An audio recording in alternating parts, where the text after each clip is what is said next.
Bonjour, j'espère que vous allez bien. On est samedi, bien sûr, et évidemment, je suis dans la cuisine. Je fais toujours ma cuisine le samedi pour la semaine, comme déjà quelques amis parmi vous, quelques-uns de mes amis parmi vous savent déjà. Du coup, comme j'ai ma messe à midi, je me suis dit, autant vous enregistrer déjà l'homélie, comme ça vous l'avez, avant de continuer ma journée. Ce matin, nous célébrons la fête du cœur immaculé de Marie. Le cœur immaculé de Marie. Marie avait un cœur en or. Un cœur en or. Et j'aimerais vous parler justement ce matin d'un cœur en or. Notre texte est tiré de l'évangile selon saint Luc, chapitre 2, versets 41 à 52. Dans ce texte, nous lisons l'histoire où Marie et Joseph sont partis à Jérusalem pour un pèlerinage avec Jésus. Et vous savez qu'ils habitaient à Nazareth. Voilà. Donc ils sont à Jérusalem pour un pèlerinage. Et là-bas, ils ont fini le pèlerinage. Et en rentrant, ils découvrent que Jésus n'était pas là. Ils ne trouvaient plus Jésus. Et ils l'ont cherché pendant 3 jours. Ils sont retournés à Jérusalem parce qu'ils avaient déjà fait la moitié du chemin pour rentrer. Et quand ils ne voyaient pas Jésus, ils sont retournés à Jérusalem pour chercher Jésus. Et ils l'ont trouvé parmi les docteurs de la loi en train de poser des questions impressionnantes. Et ensuite, Marie dit, mais pourquoi tu nous as fait cela, petit? Et Jésus dit, mais pourquoi vous me cherchez? Vous ne savez pas que je devrais être dans la maison de mon Père? Ce matin, j'aimerais souligner, et évidemment, après il les suit, ils rentrent ensemble tous les trois, et il reste obéissant à ses parents, le petit Jésus. Il avait 12 ans à l'époque. Mes gamins, mes garçons qui ont 2 ans, ça y est, obéissant aux parents. Voilà. Maintenant, je voulais vous parler rapidement de 3 choses qui me frappent dans ce texte. La première chose, c'est que pour cultiver un cœur en or comme Marie, il faut parfois des difficultés. C'est par le feu que l'or est purifié. Marie a traversé cette épreuve et elle a bien géré, et grâce à cela, elle a développé un cœur en or.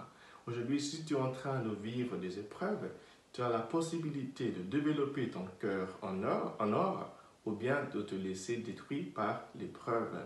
Évidemment, je compatis si tu es dans la souffrance, mais vois si vraiment ce n'est pas une situation que tu peux transformer en ta faveur.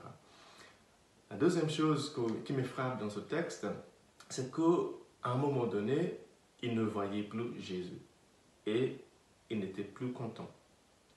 Vous savez, parfois dans la vie, lorsque nous sommes malheureux, c'est parce que nous ne voyons plus Dieu.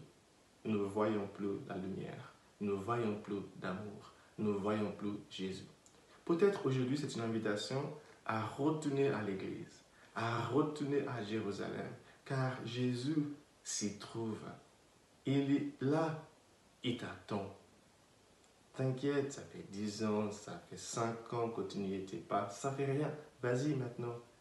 Il t'attend. Et Jésus ne nous juge jamais, jamais. Il te reçoit dès que tu arrives. Voilà.